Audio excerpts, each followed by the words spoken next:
hand over, and thank you very much indeed. Well, thank you. Let me just reprise rather briefly what I was saying to the group of counsellors this morning, which is about education in the 21st century, in particular, of course, higher education, since that's the sector that I belong to. Although everything that happens in higher education has an impact on what happens in secondary education, of course, because people at schools want to prepare their pupils to get into the best universities, and therefore they are very conscious of what the universities are looking for. And the universities themselves are only just beginning to take notice of what the wider world wants of university graduates. They've paid absolutely no attention to this, mainly in the past, except for a few places. So things are changing. The tectonic plates are moving in higher education everywhere, in particularly the Anglophone world, as I pointed out earlier, although in the Far East and South Asia and in other developing countries like Brazil, you are seeing some changes. And one thing that one is noticing about the demand for higher and further education is that it is motivated very largely by what happens in the global economy. And when there is a bit of a downturn in the global economy, naturally everybody, but mainly parents, are thinking that their offspring should be looking to vocational courses, professional, technical qualifications, in order to get a secure foothold in the world of work after university. And that's natural enough to think. It's certainly the case that science, technology, engineering, mathematics, the so-called STEM subjects, are very much in demand in our developed economies. And people who have ability, capacity, interest in those subjects should certainly go for them. I mean, after all, I often think that anybody who has a real facility in mathematics and a love of let's say, physics or chemistry, can hope to make a major contribution to what is, after all, one of the greatest achievements of humankind, which is the sciences and the application of science via technology to our world. But it also seems to me tremendously important that people in the last years at school, and perhaps even more importantly still their parents, should understand that the non-science subjects, the arts and the humanities, are also intrinsically of the very greatest value, and they are also great platforms for careers after formal education has ended. This is something which is quite often overlooked when people are anxious about what their offspring are going to do. I put the point this morning to the counsellors that we all know that parents, however much they love their offspring, really do want them to do their own laundry at some point, so they've got to get a job and leave home, and therefore, do something that's going to get you a job. Well, the fact of the matter is that humanities do provide a great platform for that, because in our advanced economies, most of what gets done is in the service sectors. So in financial services, in creative industries, in politics and civil service, in law, in journalism, in human resources, public relations, advertising, education itself, and in so many other spheres. People who have what a humanities education offers have a great platform for making a success of their lives. So I'd like to say something a little bit, if I may, about the value of studying the humanities, and I'll revert to the question of education in our century and the fittingness, not just of STEM subjects, but also of the humanities to that future. And the simplest and quickest way of doing this is to ask you to imagine something. Imagine a society that didn't care one bit about the humanities. It didn't care about history, about literature, about philosophy, about modern languages, about the fine arts and performing arts, about those aspects of the social sciences like economics and law and sociology, which bear on the same question that the humanities address, namely the question of what it is to be a human being, what it is to be a member of a human community. Imagine what such a society would be like. It doesn't care about history, so it knows nothing about history. It's ignorant, therefore, of how it got to where it is. It's ignorant of why things are as they are. It's blinded itself to the possibility of learning from the past. I mean, apart from anything else, the intrinsic fascination of studying history is great, but it is also our primary budget of experience about what our forerunners in the human story tried to do, what they failed at, if indeed they did fail, what their achievements were, what their aspirations were, what their experiments in living and institution building and general human affairs was. From this great treasure house of insight and experience, we might be quite entitled to expect to learn something that would be of use to us as we create our futures. After all, the future doesn't exist. We create it, and as we create it, so we move into it backwards. We only have the past to draw on. And if we're ignorant of it, then we've lost the opportunity to have learned from experience. It's been well said that history never quite repeats itself. Somebody once said that history does repeat itself twice, once as tragedy and the second time as farce. That may have a measure of truth to it. But generally speaking, things are never quite the same as they were in the past, which is why we have to be thoughtful and nuanced in our use of history. But if we didn't make any use of it at all, then we will have impoverished ourselves. So the society that we're imagining, which doesn't care about history and doesn't know anything about it, lives very shallowly, without roots, in the present moment, and fails to draw on this extraordinary epic, which is the human history itself. Secondly, if this society didn't care about literature, never read novels, never went to the theatre or to the cinema, which is the extension of theatre, never read poetry, therefore doesn't know that 90% of all poetry is written absolutely from the heart of the poet, so that if you read with sensitivity and understanding, you encounter intimately the feelings and perceptions of another human being.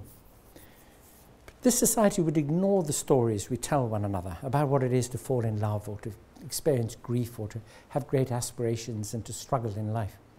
The thing about literature is that it is windows, dozens and dozens and dozens of windows into other lives, other ways of being, other people's experiences, through which we can look to gather information about that great question of what it is to be human. However energetic we are as individuals, we're going to live our own lives or have immediate experience of the lives of others. But sensitive, thoughtful, attentive reading gives us insight into the whole range of human possibility by presenting us with stories, narratives, insights into other ways that human beings can be. So to read attentively is to have one's best, richest resource for understanding this business of being human. And then finally, our imagined society doesn't care about philosophy, so it never asks itself questions about the nature of knowledge or the good, or it never challenges its assumptions. Because one of the great things that philosophy does is it demands of us that we challenge our assumptions. Every human being on the planet looks at the world and other people through a pair of spectacles, double glazed in some cases. The spectacles in question tend to be made of concepts, of ideas, theories. We look at the world through things that we've learned from our communities, our parents, from history. And it is of the first moment to take those spectacles off and look at them from time to time to see how they are colouring and shaping the way the world seems to us.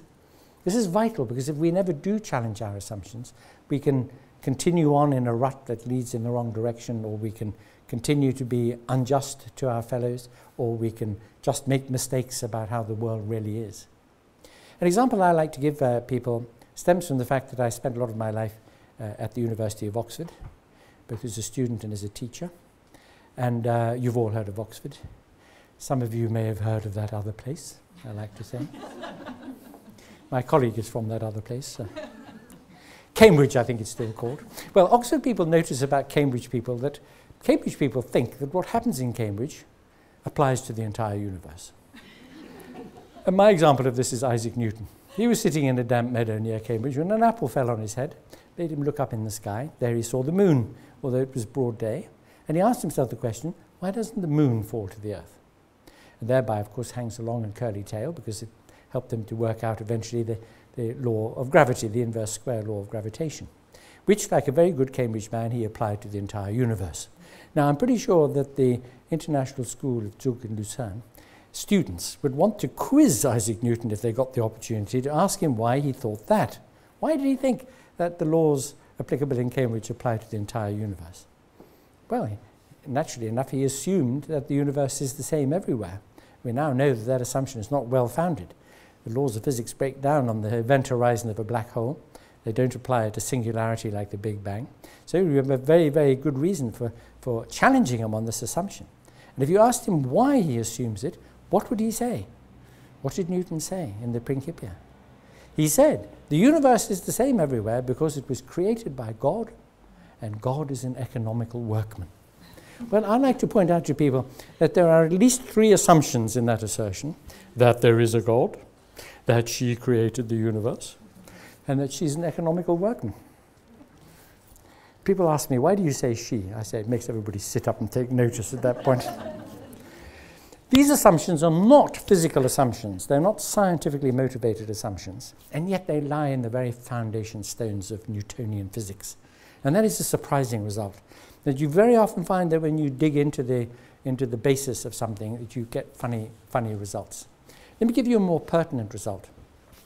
In my lifetime in the UK, in England, in English and Welsh law, homosexuality was decriminalised in the 1960s.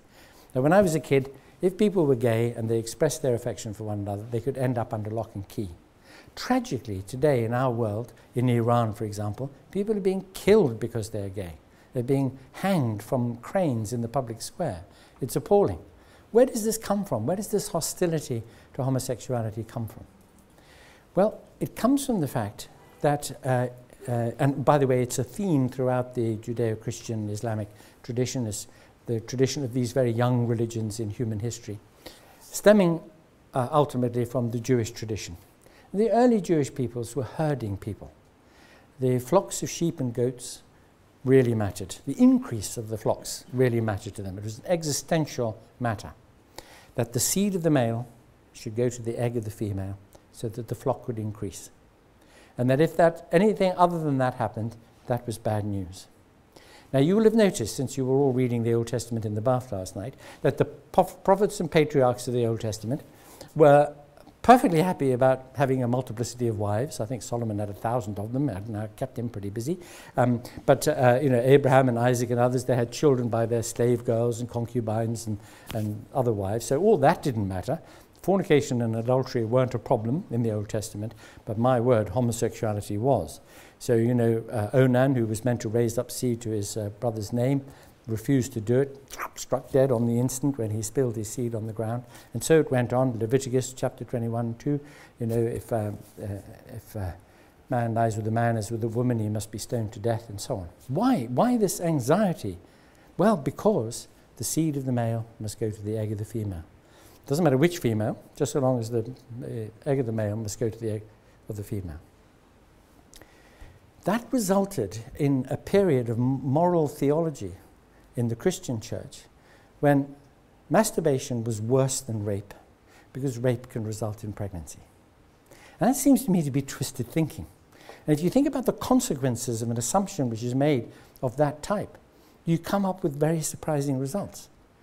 And the hostility to homosexuality, which is rooted so far back in that tradition for that reason, a reason which we've forgotten now because most of us don't have all that many sheep and goats and our lives don't depend upon it so much.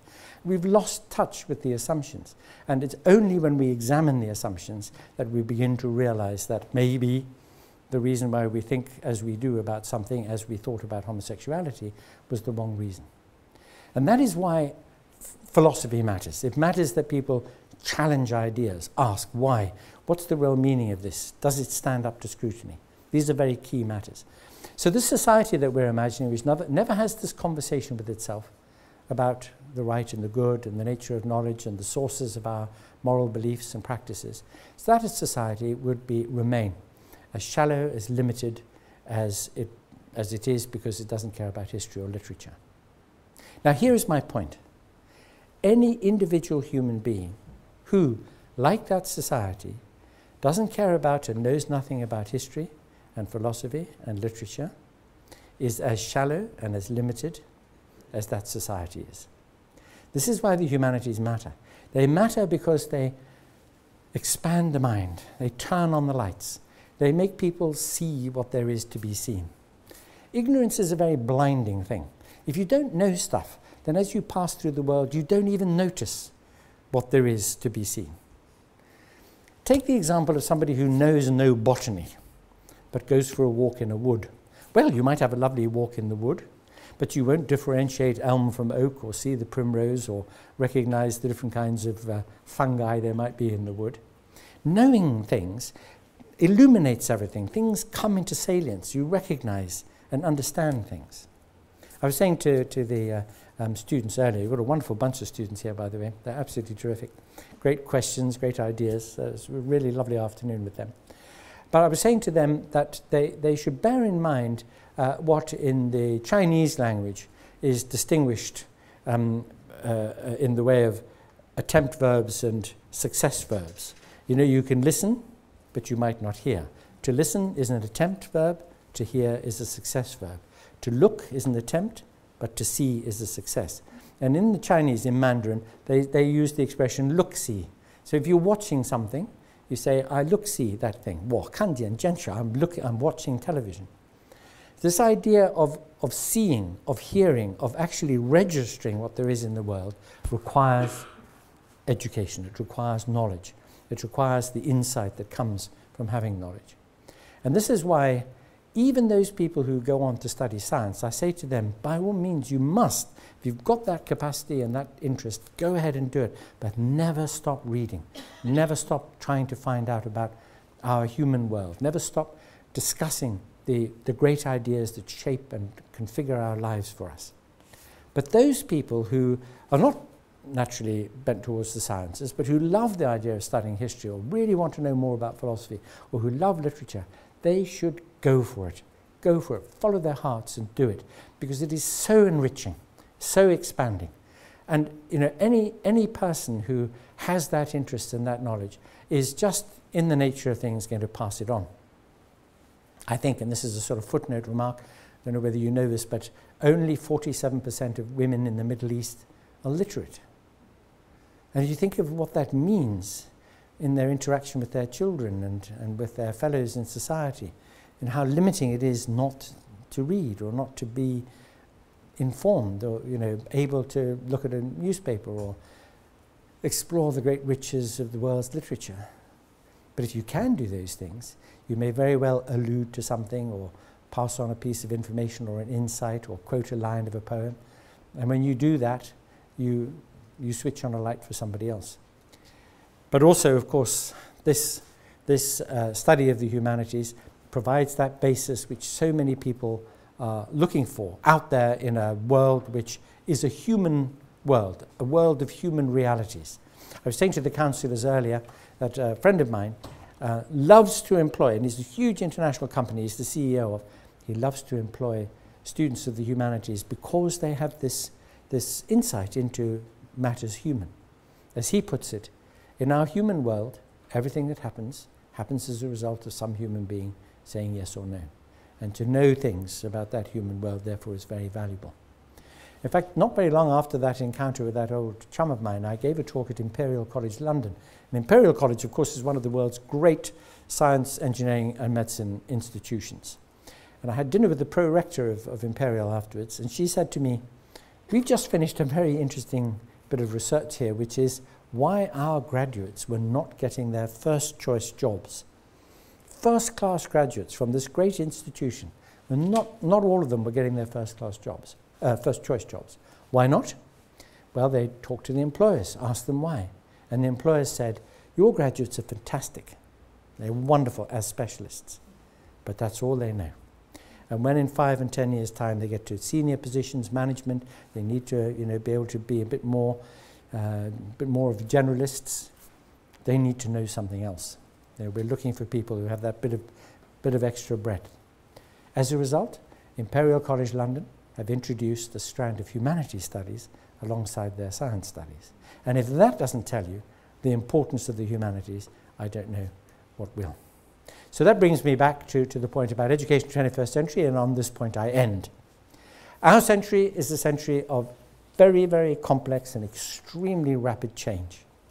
I was saying to the councillors earlier, it's the great cliche today, but no less true for being so, that we don't know what people who are now in education are going to be asked to do, to understand, to learn, to manage in 10 or 20 or 30 years' time.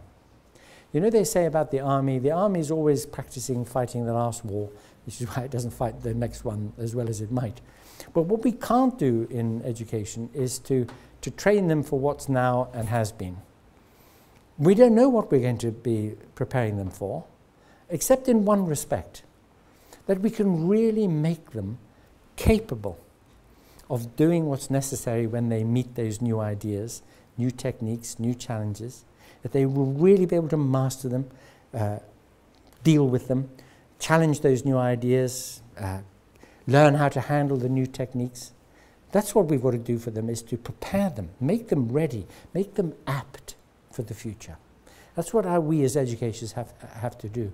Our institutions of higher education in the world are being very, very slow indeed to adapt to this new need. I mentioned to the counsellors, when I went to university, only 8% of school leavers went. The people who chose us to go to those universities were looking to replace themselves. They were looking for future professors. They weren't looking for future CEOs and government ministers and Booker Prize-winning novelists. By the way, I'm the chairman of the Man Booker Prize Committee this year, reading 170 novels this year, I can tell you. But you know, we're looking for people with the kind of knowledge and energy and insight who could create all the new things that we constantly need in our world. So our universities have to adapt. They're being very slow to do so. But it is a necessity. Those of you who are involved in secondary education at the moment and who are thinking about what universities offer, you should be, I think, breaking faith with the old tradition that the only thing that matters is brand and name. You know, because not all the high brand universities have a high brand because they're good at teaching undergraduates. They have it because they're very good at research. And if you think about it, there is a bit of a paradox between a university which has a very high research standing, which means the academics there are all doing research and are not really all that interested in teaching undergraduates, and their quality as an undergraduate institution. So many of my colleagues think, and even indeed say, what a wonderful place university would be if only there were no students in them. And I'm afraid this is true across the board. But of course they're having to adapt, they're having to learn. Students are paying fees. When they pay fees, they ask for a bit more attention. Hello, you know, I'm here, I want a bit of help with this, I need to understand that better, I want to get more out of this. And as far as I'm concerned, that's a very healthy development. But I also think that most of our major universities are far too big. The idea of a higher education should be the idea of a very personal education. There should be a lot of face contact. I was saying to the counsellors, there is so much in education that can't be taught, but can only be caught. And you can only catch it in that face-to-face interaction, exchange of ideas, the relationships that spring up between students and fellow students, between students and tutors, and the real desire of people who are teaching to help people develop and learn and expand and grow.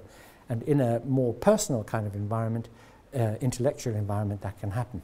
I'm pretty sure that before we've all gone off to the great seminar in the sky, if there is one, we would have seen a pretty dramatic change in the way that higher education offers itself to people coming out of school, because I'm sure there are plenty of people in school today who are thinking to themselves, well, let me just weigh up the costs and benefits here. Shall I go or not?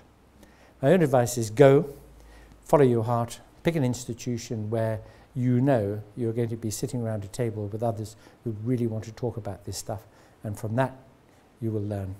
And from that following of the heart will come all the good things that are available to us in our world.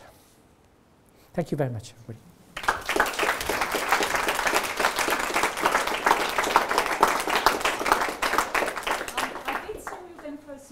So one of the themes that came out at the end of our day as counsellors, that theme of following your heart is one that as counsellors we all passionately believe in. But we are faced with, in our case, parents. And we were saying collectively, parents in the last few years have become more conservative. And the name brand has become the most important point. We were bemoaning the fact that many of our students this year have got accepted to fantastic institutions, and then it comes down to, in the US, put your deposit down or make a firm or insurance choice. And for all that we have talked and tried to educate on the importance of that interaction, it comes down, well, which has the higher ranking and which is the better name? So we come back to you at the end of the day and say, how do we get the students and the parents more particularly to realise that there is a value in the small, in the connectedness, because that's what we found collectively we were then struggling with. Well, there's one, it's a very good point, this, and there's one simple, straightforward thing to be said about it, which is take an institution like Harvard. By the way, little footnote remark here. I was giving a talk at Harvard last year. I came out of the gate of the university. There's a plaque on the wall which said that when John Harvard founded his institution in 1636, it was in 2 small cottages on the site of the gate. My institution is in a mansion in Bedford Square in London. I just want to point out that in 400 years' time, it'll be even bigger than Harvard, and even bigger and better. The thing about Harvard is it has a terrific brand because of its graduate schools. The Ivy League universities and some of the state universities in the United States of America are fantastic graduate institutions. They're not all that great as undergraduate institutions, and Harvard is one of the worst. The undergraduate experience at Harvard is very, very poor. You go there, you're in a lecture hall of 400 people, you're taught by a PhD student, you're hardly likely to see any of the big name academics who are at Harvard. The reason why they're there is that Harvard really makes it possible for people to do research, and the ranking that Harvard has is predicated on its research output, publications and citations, but not on teaching quality. And so Harvard College, that is the undergraduate part of the university, is something which can, recruit itself any number of times over just because of the name. But the experience is not great. And yet people will say, well, I don't care if the experience is great or not. Cambridge, Mass, quite a party scene, so there are other things, compensations, but the name, of course, is the main compensation. So when you say to somebody, do you really want to have a great 3 or 4 years? Do you really want to learn some stuff? Do you really want to expand? Do you want to be with interesting people? Do you want to be able to ask questions? Do you want to tackle some of the things that really matter to you? And go to Amherst or Swarthmore or my place. Go to somewhere where you're going to be part of a community of people who are eager to do that, studying and discussing and thinking and sharing, and have a really great set of years, very important years, 18 to 21. Professor Grayling, isn't the reality still, I think, when you go out into the job market out there, Harvard student versus a state university, say SUNY, or coming from one of the state universities in America, or one of the smaller name universities in England. The reality is what? You've got a Harvard grad student, you've got an Oxbridge, or one of the other top universities. They still get preference. Great philosophical answer coming up. Yes and no. Yes, certainly there are some people who are still, as it were, lazy enough to think that the name does it all. Somebody else has done the work for them, so they don't have to look into it too deeply and make a decision about the individual. But I don't think I know that that's changing. I now think that when you consider the importance to a company of recruiting people who will really do the number, I mean, you look at the toughness of some recruiting processes that some of these big city companies or big financial institutions go through. They get hundreds and hundreds and hundreds of applications. So they're pretty rigorous in their selection of people. And they're starting to decouple the track record. I mean, after all, if you talk to people in financial services in New York, they will know perfectly well, because they may themselves have gone through it, the idea of people who have legacy places at Princeton and Harvard and so on. So I don't think it's an automatic shoe-in, that just because somebody's been to a brand institution, they're going to be good. That is why now they're much more rigorous in their selection.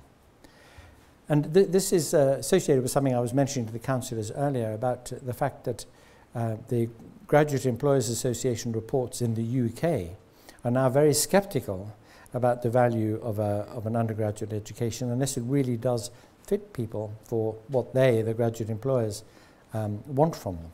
Because their reports make very dismal reading. It would seem as if, too often in too many places, an undergraduate education unfits people for work rather than gets them ready for work. After all, you spent so much time either in bed or in the pub during those 3 years that the idea of getting up and getting to work on time and working as a team takes a little bit of the joints creak, when they're adapting to that. So the employers are no longer completely the dupes of brand. And so you've got to balance the question of what is your son's or daughter's experience going to be? What's it going to do for them as people? Because the other thing, and I mean a thing that really comes, and I hope will come very strongly out of what I said about the study of the humanities, is that an education is not only for a job. It's for life. It's for the person, the individual, and really making something rich and good of the experience of living. Can I field more questions?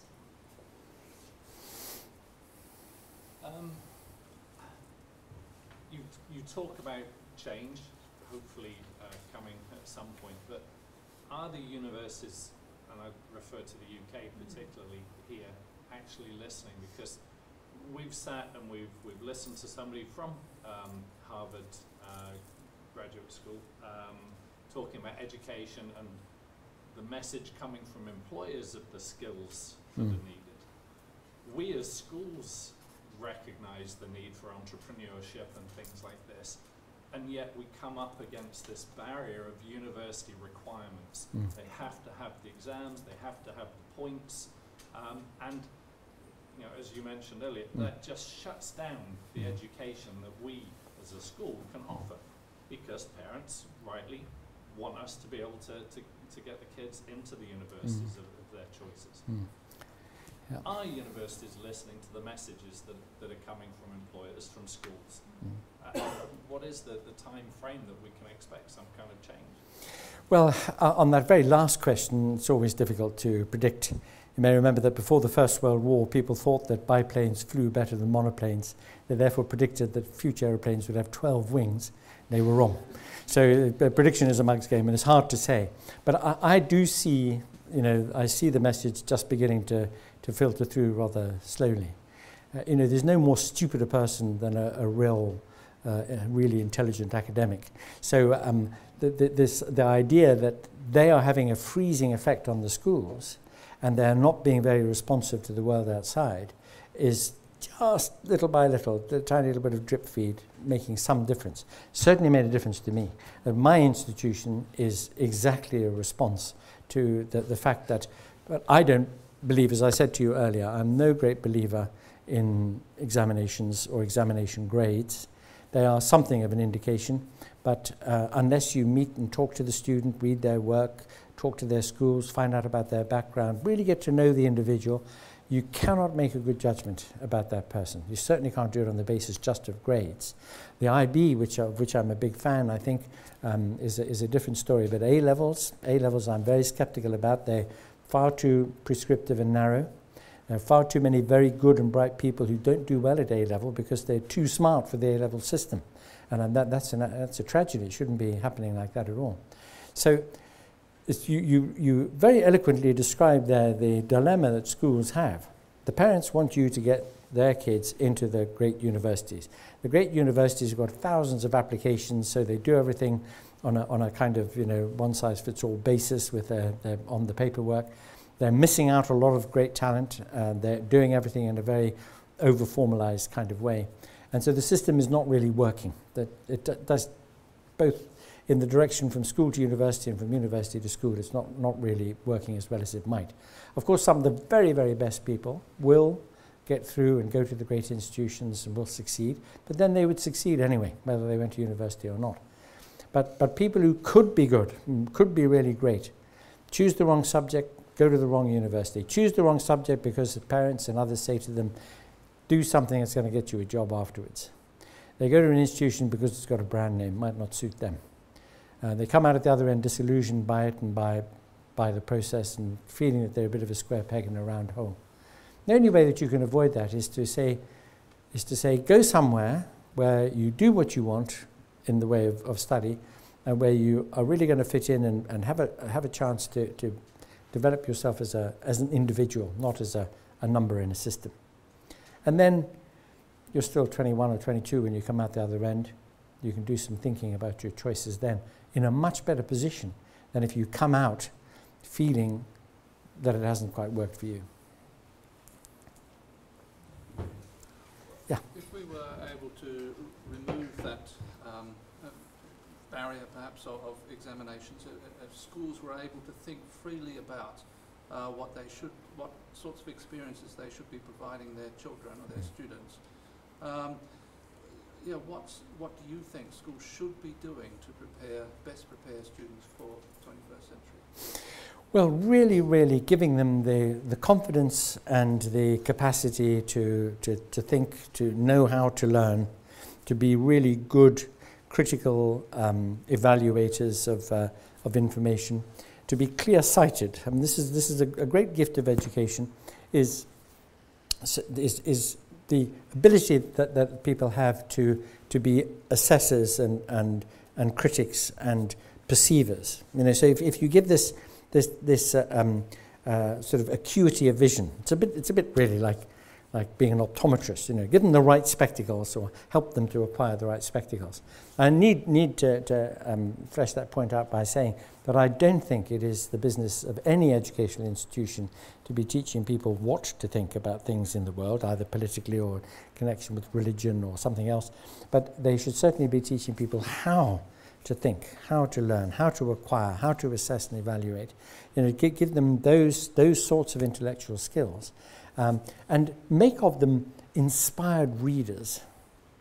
Because I mean, nothing can go wrong if you soak up information, read, are curious about everything. You know, the kind of student you know is going to be okay. You say to them, you know, they come up for interview because they want to read English literature or something, and they're studying Hamlet.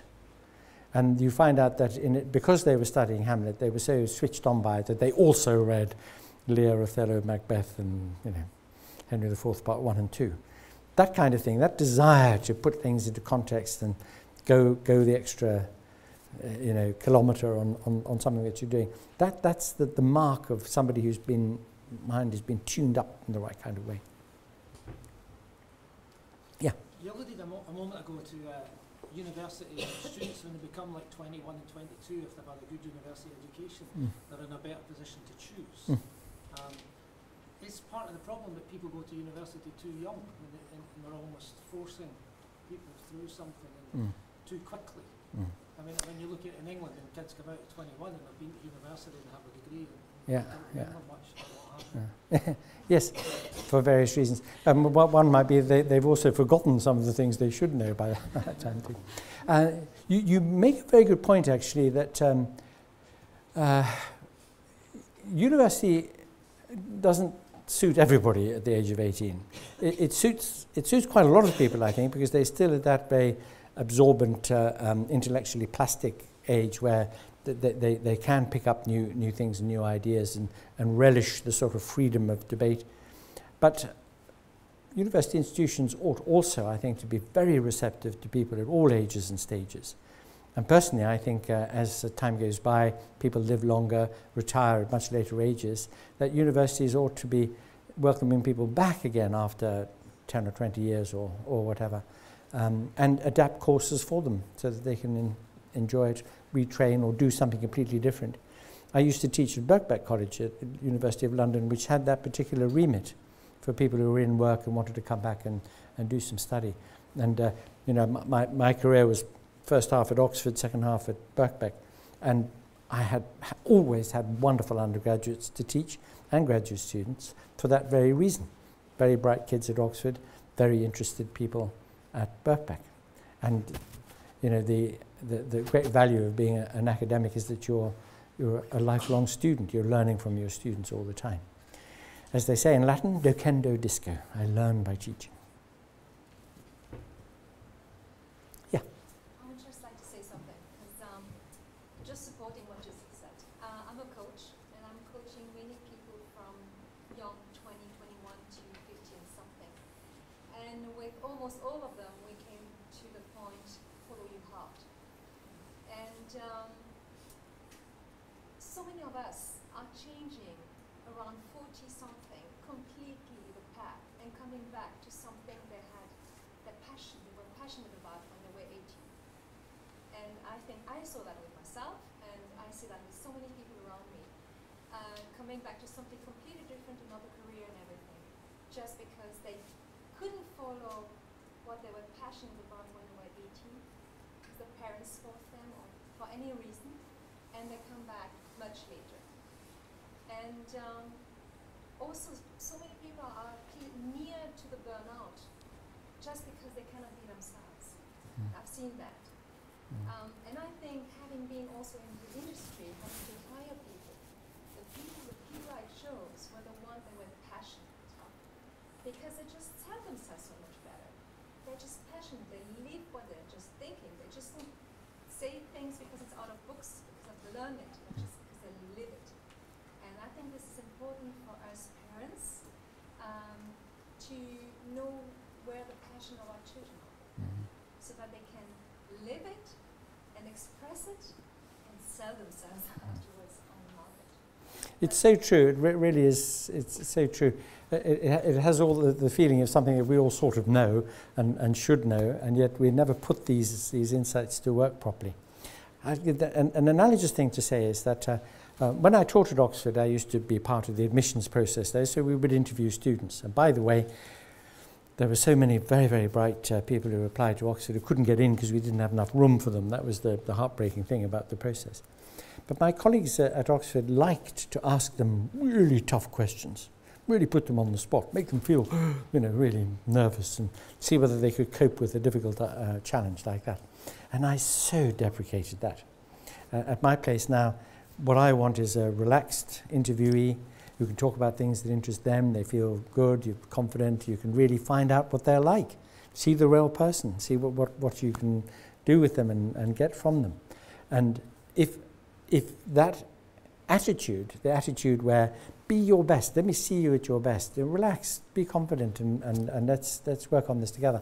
If that's how they do it all the way through, that is a tremendously empowering and strengthening thing. They really, instead of feeling challenged and examined and on the spot and under scrutiny all the time, but they can really just blossom in their own way, then that's so much better. That, by the way, can only really happen at relatively small institutions. I was saying to the councillor group today that I think one thing that's going to happen with the reinvention of universities over the next couple of decades, they're very slow and creaky to change, but one thing that will happen is that they will recognize that small is good. That one reason why Oxford works so well is because of the college system. And in the college, you know everybody, you have conversations, you sit together when you have breakfast, you know your tutors well, and that it's that person-to-person thing where the conversation can continue, and it's not just in 1 hour a week in a lecture theatre. That's the way it needs to go. Big institutions, hundreds or thousands of students where you can be anonymous. That's not right. Certainly not for the humanities, but I think for the educational process in general.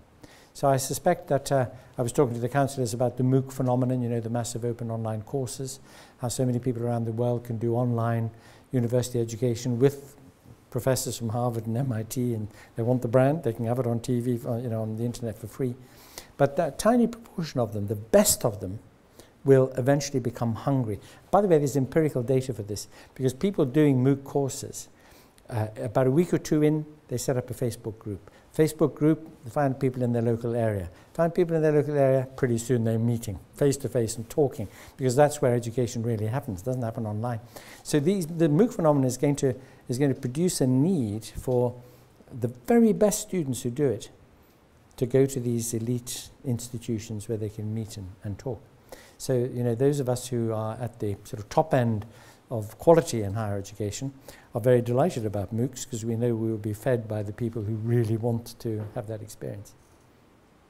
Do you think parents have changed in the last 20 years? Because it seems like parents are having a bit of a hard time here. And I remember when I went to university, my parents had nothing to do with the process. I sort of filled in the application form, went to the interviews on my own. And here it sounds like parents are telling the students what to do. Have the parents changed with the students? Well, there are a number of factors. I mean, most things that happen in our world have a variety of causal sources. And one thing is that a lot of these parents themselves went to university and secretly think it didn't do them much good, and they wondered what they got out of it. So they're a bit anxious that their offspring should get something a bit more practical and applied out of it. There really is a massive amount of pressure from parents on their offspring to do something vocational or professional or technical to give them an advantage. And by the way, I should just mention that if there's a glut of people with business management degrees in 5 years' time, that's going to be a problem in its own right, with too many people chasing after the same sector of jobs. But the other thing is, of course, there are now fees and loans, and it's becoming more expensive. It's becoming something that people have to think harder about. Here's an interesting fact, that people who've been to institutions where they didn't have to pay anything tend not to donate to those institutions when they become quite wealthy afterwards.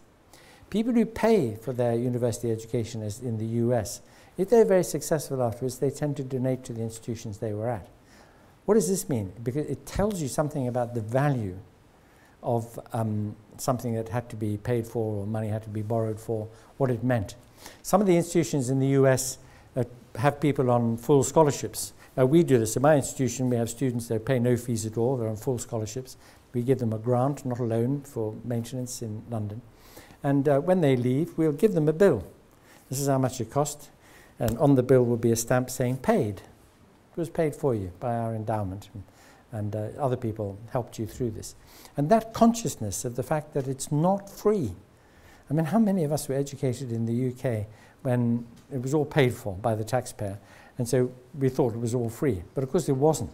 Every cigarette we smoked and pint of beer we drank, somebody else had worked for. And this is the consciousness of this has changed now. So one realizes that an education is an investment. And it's a serious investment because it's something up to £1 million more over a working lifetime that a graduate of a university will earn, even of a modest university in the Midwest or in Middle England, nearly £1 million more than somebody who doesn't have a university degree. So it is an investment, and it does pay off. Yeah. Final question, I think.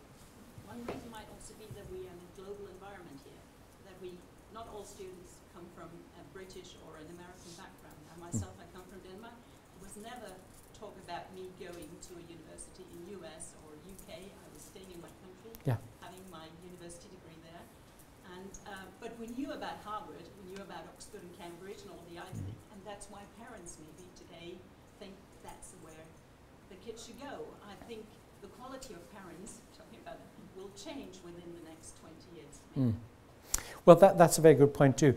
Indeed, a great phenomenon of the last half century is that the global middle class has expanded dramatically, and the amount of available wealth in the global middle class has also multiplied many times over. And yet, institutions of elite education have not expanded at all. So there's not much more provision for a much more aspirant middle class.